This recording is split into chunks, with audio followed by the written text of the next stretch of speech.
DK Metcalf officially has got the bag. I'm going to be breaking down the lucrative extension that Metcalf agreed to with the Seahawks today, a record-breaking contract on our latest installment of Locked On Seahawks.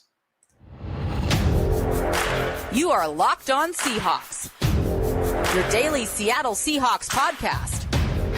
Part of the Locked On Podcast Network, your team every day.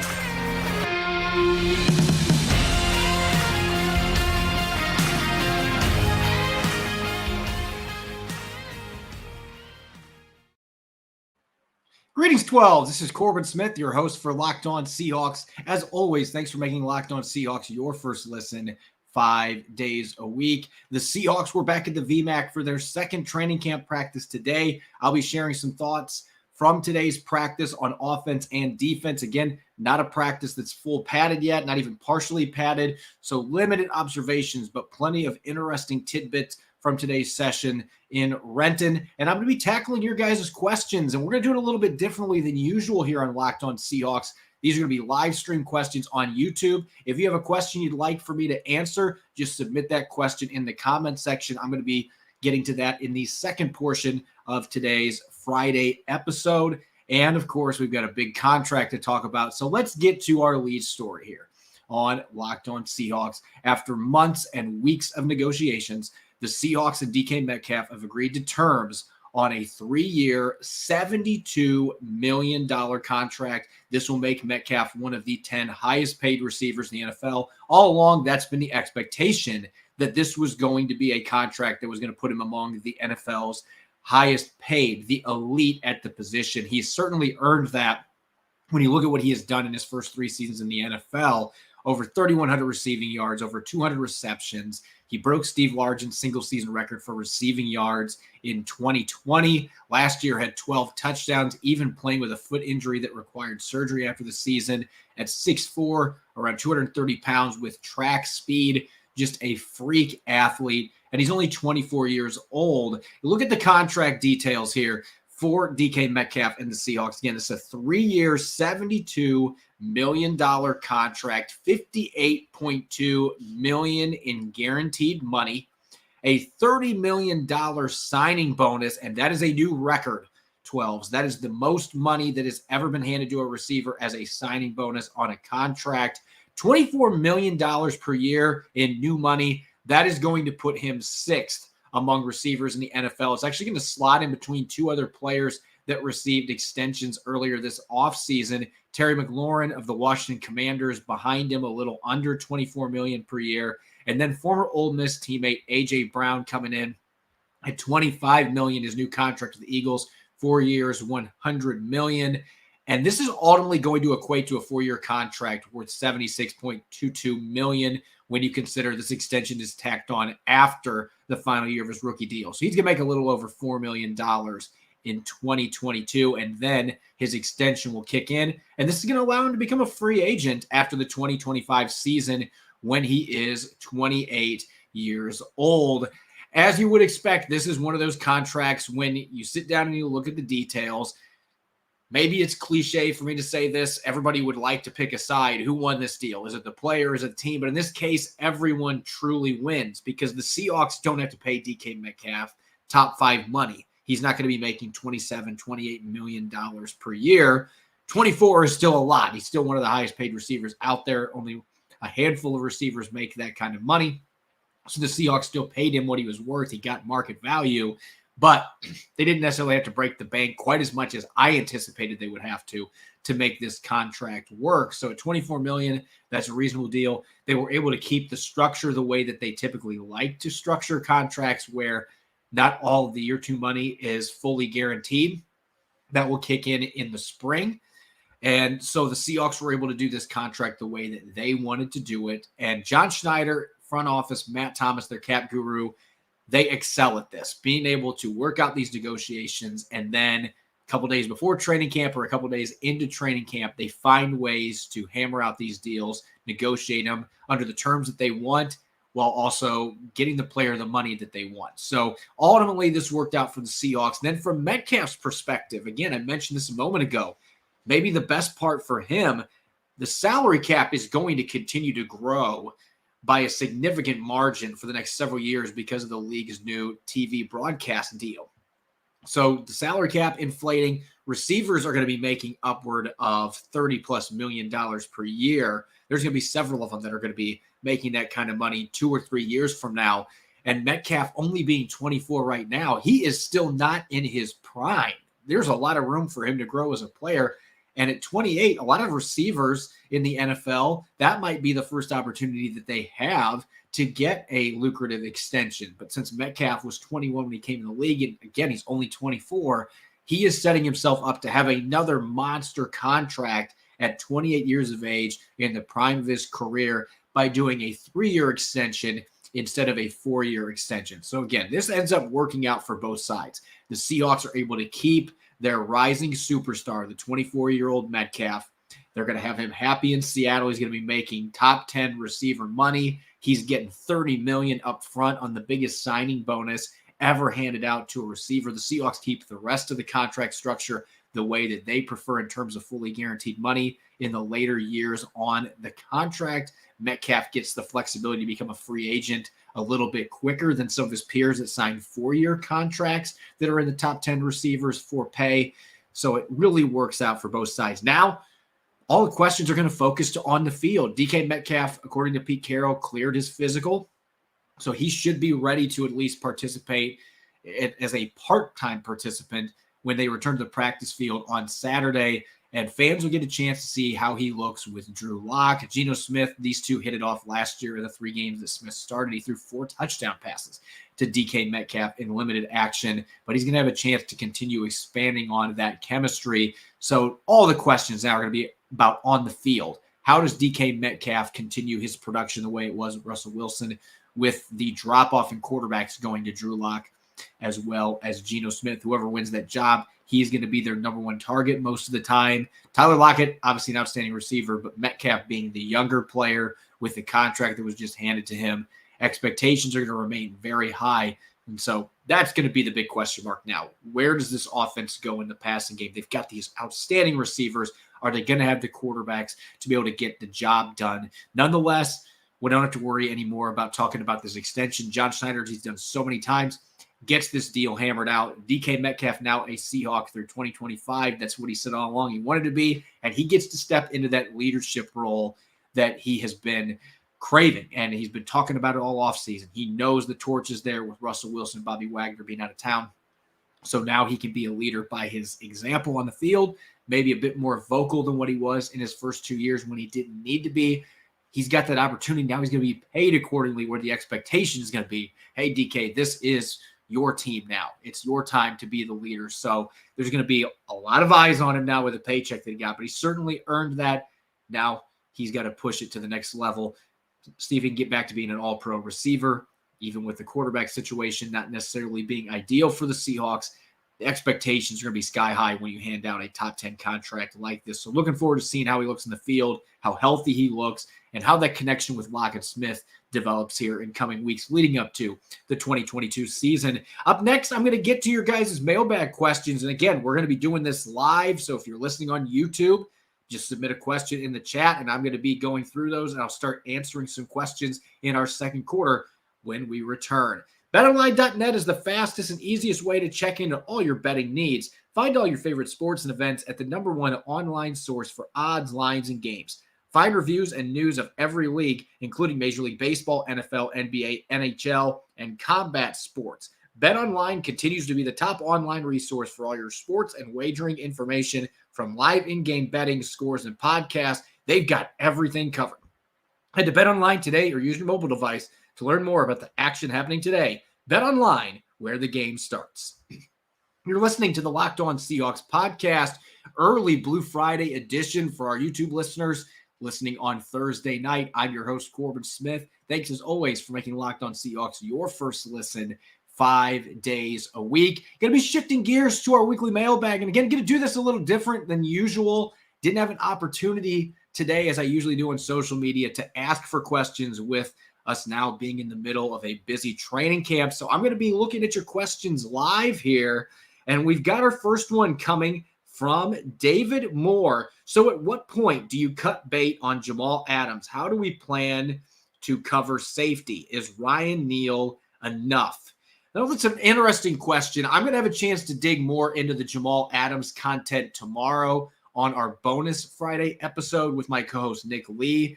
But certainly the comments coming from Pete Carroll today were not encouraging. And it was not something that I think any of the reporters were expecting. And we all had to do a double take. Where's number 33? Everybody was so excited to see Adams on the field the first practice, and he wasn't out there today.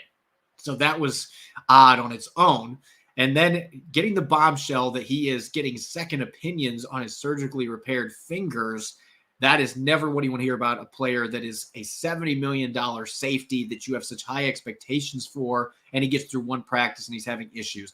But as far as your question, David, I don't think that it's time to be cutting bait. And even if they wanted to do that, the dead cap hit, if they decided to do that, is through the roof. So I don't see any way that the Seahawks are in a position where they could do that, even if that's what they wanted to. And we don't know. This could be something that Jamal Adams is back next week. It could be something where he misses most of training camp, maybe not even ready for the start of the regular season. Worst case scenario, if he has to have surgery again, which Pete Carroll didn't really delve into after practice. But if that ends up becoming a possibility, then he may be out for an extended period of time. We just don't know enough right now. Ryan Neal and Marquise Blair give the Seahawks pretty good depth if Jamal Adams has to miss a few games. But if he's out more than that, it's a huge loss for the Seahawks. And so we're going to know more as we get into next week. Even Saturday's practice, we might have a better idea where things stand on that front. Maybe Adams will be back by that point. But probably going to be next week at the earliest till we see Jamal Adams back on the field. For now, the Seahawks just have to wait and see where things are trending in that direction. It might not be serious. It might be. We just don't know enough right now. Question here from Divine Comedy. Also been hearing such great things about Kobe Bryant. Do we really have another fourth-round gem? Maybe a week one starter. So I've been saying this for a while, going back to really when the Seahawks drafted Kobe Bryant. I think he's got a prime opportunity to win a starting job. And I've been impressed by what I've seen in OTAs, in minicamp, and these first 2 days of training camp. And again, beginning of training camp, non-padded, no contact. So it's very difficult to evaluate these players. But I do think receivers and corners on the outside, you can at least see the movement skills and you can see the athleticism.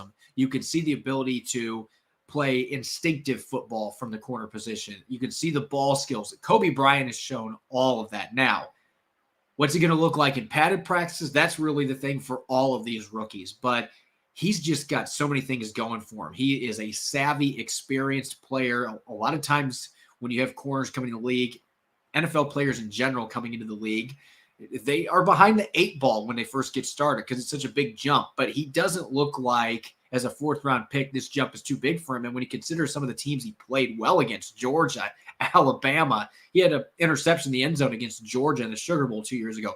He never has backed down from the big stage. So I wouldn't be surprised at all if Kobe Bryant has an opportunity to be a starter in week one against Russell Wilson and the Denver Broncos. I think that he is right in the thick of things. He's been making plays in the football consistently. Even these first 2 days, he's had his hands in the football a couple of times. And so he's making a really strong first impression. We'll have a better idea where he fits into this competition once we get into the padded practices and, of course, the preseason games. But this guy has played a lot of football. He's a savvy player, great ball skills, outstanding instincts. Athleticism even has looked pretty good, recovering on a number of plays so far. So he's got the tools to be a starter for the Seahawks. Certainly could be another fourth-round steal. Jamal Adams, speaking of the devil a few weeks back in minicamp, even mentioned that he thinks he could be a steal. Certainly has the intangibles to be an impact player right away for the Seahawks at corner. Next question from Leaf Leafson. How have the quarterbacks looked? Would Jimmy Garoppolo be a smart option? So I'm going to dig more into the quarterbacks in the next quarter because I do have some thoughts from today's practice yesterday. If you listen to our podcast, didn't necessarily have glowing reviews on either quarterback. And we have to remember the first training camp practice, especially after you've had 6 weeks of off time. And not that these guys were not doing anything. They've been training, but 6 weeks away from the field with your teammates, typically defense starts out ahead of offense, especially when you've got a newcomer at quarterback like Drew Lock. Geno Smith's been in this system, but I mean, it's typically a slower start for QBs. But I thought both quarterbacks were off accuracy-wise yesterday. There were some poor decisions made, particularly by Drew Lock. And as I'll get to later, today was a step forward. There's a long way to go. As for Garoppolo, if he gets released by the 49ers, I think the Seahawks will absolutely have interest. And it's looking more and more like that's what the 49ers are probably going to have to do if they want to move on from him. Because teams just aren't going to trade for that contract, especially with him coming off of shoulder surgery. They're not going to do that. But if he gets cut and he's able to pass a physical, then I absolutely think the Seahawks would at least consider seriously making a move there. I don't know necessarily he would be much better, but maybe slightly better than what the Seahawks have right now. Until he gets cut by the 49ers, though, really difficult to envision the Seahawks making a move there. They're going to stick with what they've got right now with Geno Smith and Drew Lock competing at that position and hope that as training camp goes on, that the two of them perform better. Next question here from Grumpy Guru. Do you know from your reporting what kind of glass Jamal Adams is made out of? Well, again, I'm going to just say this right now. I know he's had injuries, and I know that that's been an issue, but I think everybody's jumping the gun a little bit here. We don't know how significant this is for Jamal Adams. It could just be minor discomfort, and it's the first week of training camp. They just want to get it looked at. I think that many of you are rushing to conclusions here. Now, this could end up being something that's fairly significant. He has had surgery on those fingers. He had them fused during the offseason. But I think for right now, maybe jumping the gun, trying to compare him to glass. He's still got an opportunity to be back fairly quickly. And the Seahawks need him to be healthy for their defense to play to their potential this season. Gemini Brett, if Rashad Penny stays healthy, what percentage of running back touches will Ken Walker III see? Right now, I would say I'm thinking probably a 60-40 split between those two. Rashad Penny looks so good, and I talked about this on yesterday's show. At 237 pounds, he looks lean. He's explosive. He just looks like a man among boys out there with the other running backs. Ken Walker III, you can see the explosiveness, but Rashad Penny looks like he's just as explosive, and he's got 25 pounds on Ken Walker III. And the way that he ran at the end of the season last year, Seattle is going to move forward with him as the bell cow. So I anticipate that this is going to be a 60-40 arrangement. They're going to want Ken Walker III to get his opportunities, and I think he's going to have a chance to make an impact on offense. His team's going to be running the ball a lot. But I think that it's a 60-40 split as long as you keep Rashad Penny healthy. And maybe by the end of the year, it's more of a by committee thing between the two of them. But I think the Seahawks want to see if Rashad Penny can stay healthy and he can be that feature back. Because if he's able to do that with how he played the end of last year, the sky is the limit for this kid. He's always had the talent. It's just been availability and staying on the field. They're hoping that strong finish last year can set up for him to do really well this year. So I'd say 60-40 on that one. Mo Money, what position are we looking at to add in free agency?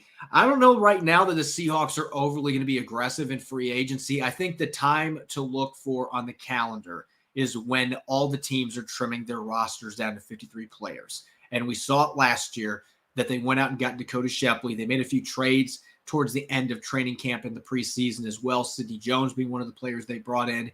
They're always looking for players that aren't quite good enough to make other rosters that may be able to help their team. And so that's when I would expect the Seahawks going to be aggressive. They do now have a roster spot open because KJ Wright's one-day contract has expired. So they do have room to add a player. Maybe they bring in another linebacker with Ben Burr-Kirven being waived with a failed physical designation. He is now reverted to injured reserve after not being claimed off waivers. So he's done for the season. Maybe get another player at that position. They could add another corner, maybe another running back or receiver with Chris Carson's situation. But I would expect it is going to be a camp body, and they're not going to be bringing in a veteran that's going to be competing for snaps, especially now that Carlos Dunlap is signed with the Kansas City Chiefs. That was one option that was still there, now no longer on the table. So I would not expect to see the Seahawks be overly aggressive in free agency right now, other than adding that extra player on the roster to help as a training camp body. Syjan, I think Drew Lock will surprise everyone. What say you? From what I've seen so far, again, it's just two practices. Really can't make judgments on the two quarterbacks. You can see the arm talent, and that's never been deniable with Drew Lock. He has the tools to be a really good quarterback, and he's made a few nice throws. And I'll talk a little bit more in the third quarter about some of the ones I saw today that were encouraging. But the consistency aspect and the decision-making, those to me are the two areas that are really holding Drew Lock back. And if you can get him comfortable in this offense and he is able to cut down on some of those bad decisions, cut down on the interceptions, and he's able to play with more consistency, and especially in the accuracy and anticipation window, then he's maybe got a fighting chance here to surprise. But it's very early in camp. He's still a little bit behind Geno Smith in terms of understanding the offense. So he's playing catch-up mode. It's still a very tight race. We'll see in a few weeks where this stands between the two of them. Again, I'll dive more later in the show and some things that I observed today on the practice field, but it's very early.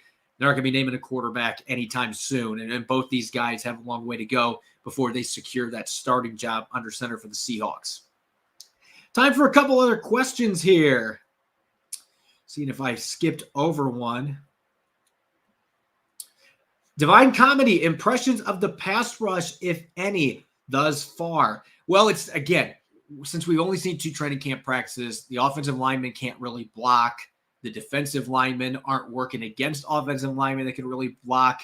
It's tough to evaluate. So really you're looking at physical traits and burst and how they look hitting sleds and maybe, getting upfield in scrimmages. But again, the blocking is not there. So it's very difficult. But I will say this, Boye Mafe looks the part. And I've been saying that since OTA's minicamp. You can see the burst, the ability to pin his ears back, get upfield, the natural athleticism and bounce that he plays with. So he is one when the pads come on that I'm very curious to see where he fits in. And Uchenna Nwosu also looks really good. Darrell Taylor, not surprised. Darrell Taylor, the way that he's flying around the field, he looks much more comfortable.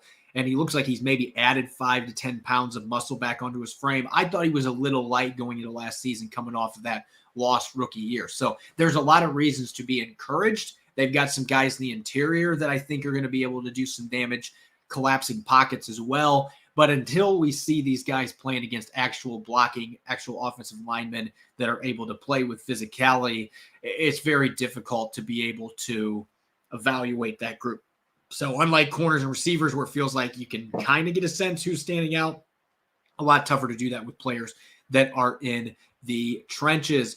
Coming up here in a moment, I'm going to be diving into today's training camp practice, some observations, and just going to throw this out here first. Again, this conversation, it all stems around what you can see and what you can't see in the first week or so of training camp. Things have changed. Teams used to come in and it was put the helmets on, get the pads on, and let's start popping each other. But the NFL, out of safety, they've altered things. And it seems like it gets a little bit more extended every year. And now they've got this lengthy phase-in process where basically it's OTAs and mini camps for the first week and a half. And then they start weaning into getting pads on and you start seeing more real football on the practice field. So again, I want to throw that disclaimer out before we start talking any observations from these practices because it, again, is not real football. There are things that you can gauge, and there's a lot of things that happen on Sundays that are not happening right now. With that being said, let's talk quarterbacks because I know many of you, I read the comments, and many of you yesterday were talking about, well, it was just one day, and why are we trying to base how the quarterbacks played yesterday, on where things might stand in the quarterback competition? That's going to happen every single day when you've got two guys battling for the spot, and it really doesn't feel like either one's got a significant lead. So this is going to be monitored every single day. And so I'm going to tell you what I saw today. It was much more encouraging than what it was in the first practice. Yesterday, you had quarterbacks bouncing the ball off the ground. Geno Smith had a rough pass thrown behind Marquise Goodwin, got popped up in the air, intercepted by Sidney Jones. Drew Lock underthrew a few passes downfield, had some very questionable decisions that he made. Last throw, thrown across his body, rolling out to his left. Not a throw that you want to see him make, even on the practice field. It just wasn't necessary. And he put his receiver in a bad spot where the running back, DJ Dallas, coming back, got his legs caught under him. Could have got hurt on that play. Luckily, Christ was evaded, and DJ Dallas is out there today. Looks just fine. But today, saw much different quarterbacking. Early on, it looked like it was going to be a repeat. Geno Smith threw a 5-yard pass into the ground. Drew Lock threw behind a couple of receivers. And then from there, both of them got into a rhythm. And Geno Smith got most of the first-team reps again, but Drew Lock got more today than what he did in the first practice. and you could see some decent throws from him in those sessions. As far as Geno Smith goes, a couple throws that jumped out. And this is going to excite all the 12s out there with Noah Fant coming over in the trade for Russell Wilson. Had a 20-yard catch on a dig route and looked really natural in space catching the football. It was nice to see some chemistry between him and Geno Smith. And then a couple plays later, Kevin Cassis, who was signed from Montana, actually has not played football for a couple years after playing at Montana, had a big play, busted coverage, looked like it was Ryan Neal that was supposed to be over there, and you see him hitting his helmet like I was supposed to be there. And Geno Smith dumped it off, and Cassis raced down the sideline for 30 yards. He ended up connecting on 5 or 6 passes in a row. That was the best that he's looked during these 2 days. And then Drew Lock, I think that he could sense, hey, Geno's getting in a rhythm. It's my turn. And this might have been what I was most encouraged by in the passing game today. Drew Lock and the connection that he seems to be building with 7th-round pick Derek Young out of Lenore-Rhyne. And Young's got all the physical tools, but coming from a Division II school, nobody knew what to expect, especially when he missed a good chunk of OTAs and minicamps with a hamstring injury. But he caught 4 passes today from Drew Lock, and a couple of them were dig routes. He had one that he ran a really nice pivot route on, and Lock was looking for him, throwing passes with great anticipation. And so the two of them seemed like they were on the same page. So that might be an interesting thing to watch, because this is a pretty wide open receiver group after DK Metcalf and Tyler Lockett, especially with D. Eskridge not being healthy again. There's some opportunities there for players like Derek Young to impress the coaching staff and boost their stock. So I thought that he had a pretty good day, and you could see Drew Lock getting in a little bit of rhythm. He did have a couple throws downfield that, again, just didn't get enough air under. So hopefully both these guys are going to start connecting on some of those downfield throws. So far, that has certainly been an issue for both of them. Now, up on the offensive line, I think a lot of fans are really excited about this draft class for the Seahawks, and they should be. But aside from Charles Cross at left tackle, pretty much all the other draft picks, they're starting where most rookies start, 2nd or 3rd team action, and that's including Abraham Lucas on the right side. It looks like, at least for this first week, that the Seahawks are going to give incumbent Jake Curhan the first opportunity to try to secure this right tackle job. And then Abraham Lucas, he will get his opportunity at some point. But right now, they're giving Curhan those opportunities. He's playing with the first team at right tackle, and they've had their 2 veteran guards, Damien Lewis and Gabe Jackson. Phil Haynes has been rotating with both of them. And so generally, they've been sticking with the veterans rather than the rookies in most of these positions. And that's typically how it goes. Charles Cross is coming in day 1. You're the left tackle, top 10 pick. That's not abnormal. But Kobe Bryant, Tariq Woolen, they're playing with the 2nd team at corner. They might get some first team opportunities with the way that they're playing right now, but they're 2nd teamers. And then you've got your 2 receivers. They're getting their reps mostly with the 2nd and 3rd offense, Bo Melton and Derek Young. Tyreek Smith is not off the PUP list yet. Boye Mafe has been playing with the 2nd team for the most part. So the rookies are going to have to work their way up the depth chart, particularly on the offensive line. And I believe that race at right tackle with Curhan and Abraham Lucas is one that is going to play out throughout training camp in the preseason. And Lucas is going to get his opportunities, but he's going to have to play well, because Curhan is not going to just give away that starting job. And he's a young player in his own right. He played well in the 5 starts that he had last season. So that's something to monitor closely. But right now, the incumbent getting the first crack at the starting job. And the other player, Abraham Lucas, will at some point too. On the defensive side of the football, you can't tackle this time of year, but Al Woods had one of the greatest plays that I've ever seen in an OTA practice today. And he's 35, doesn't look the part though. That year he took off in 2020 as a COVID opt-out. He continues to be fresh, and he's just playing at a very high level. And he knifed through the interior offensive line for the Seahawks during their scrimmage. Again, he can't get blocked. There's no physicality in the trenches, but just the quick first step and his ability at 330 plus pounds to split the gap. He ate Ken Walker III for a late lunch in the backfield. I think he got him 5 yards in the backfield, and he could just you could sense from the players around him just how much excitement there was. You don't see that a lot in these non-padded practices, but Al Woods continuing to be a monster in the middle, looking like a really smart signing for the Seahawks, bringing him back. And so he's going to be anchoring this defense going to a 3-4 at the nose tackle position. A lot to be excited about with the way he's playing. And quite frankly, in the first practice, got a chance to see Brian Monet split gaps and do that as well. So we'll see where they stand when the offensive line is actually able to block them. But Al Wood's off to another really good start. It looks like he has not lost a step, literally and figuratively. He is playing well, playing at a high level. And so for now, that 2-year contract they gave him looking pretty smart to keep him in the trenches. And last but not least, I mentioned the rookie corners. And I want to outline one player in particular because I've talked so much about Kobe Bryant on the show. And Bryant's done a lot of great things. The coaching staff is gushing about him, his experience, his ball skills, his understanding of coverages. He's got pretty much everything working for him right now to be able to push for a spot. But Tariq Woolen was coming into the NFL. The narrative was this kid is a freak athlete, but he's raw. He doesn't have the football understanding, doesn't have the technique, and maybe that's still very much going to be the case. But even going back to OTAs and their mandatory minicamp, it looks to me like Tariq Woolen might be ahead of the expected ETA for being able to play some snaps on defense. This is a very competitive quarterback group. You've got Artie Burns. Trey Brown is going to be back here in the near future. Bryant, Sidney Jones.